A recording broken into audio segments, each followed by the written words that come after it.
இப்போது புதிய அறிமுகம் ஆச்சி ஹோட்டல் சாம்பார் 50 கிராம் ரூபாய் 20 மட்டுமே.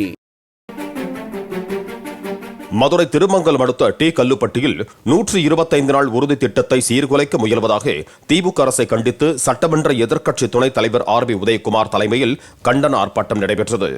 இந்த மாசத்துக்கு 1000, அடுத்த மாசத்துக்கு 1000, அதுக்கு அடுத்த மாசத்துக்கு 1000 தேர்தல் நேரத்தில் முடக்க பாக்குறாங்க. அதனால கோடை காலத்துக்கு 2000, மொத்தம் 5000. ஏப்பா ஸ்டாலின் 5 வருஷம் முதலமைச்சரா இருந்தீங்க, அப்பதான் இதை கொடுக்கலையா ராசா? எங்க எடப்பாடியார் ஆர்ப்பாட்டத்தை அறிவித்து விட்டார் என்றவர்கள் ஆடி போய் காலையில் 5 மணிக்கு அறிவிக்கிறேடா. அப்பா ஸ்டாலின் ஒரு நடிப்பு.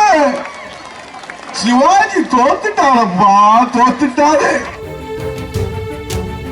இப்போது புதிய அறிமுகம் ஆச்சி ஹோட்டல் சாம்பார் 50 கிராம் ரூபாய் 20 மட்டுமே. பிளே ஸ்டோர் மற்றும் ஆப் ஸ்டோரில் இருந்து பாலிமர் செயலியை QR கோடு மூலம் பதிவிறக்கம் செய்யுங்கள். செய்திகளை உடனுக்குடன் பெறுங்கள்.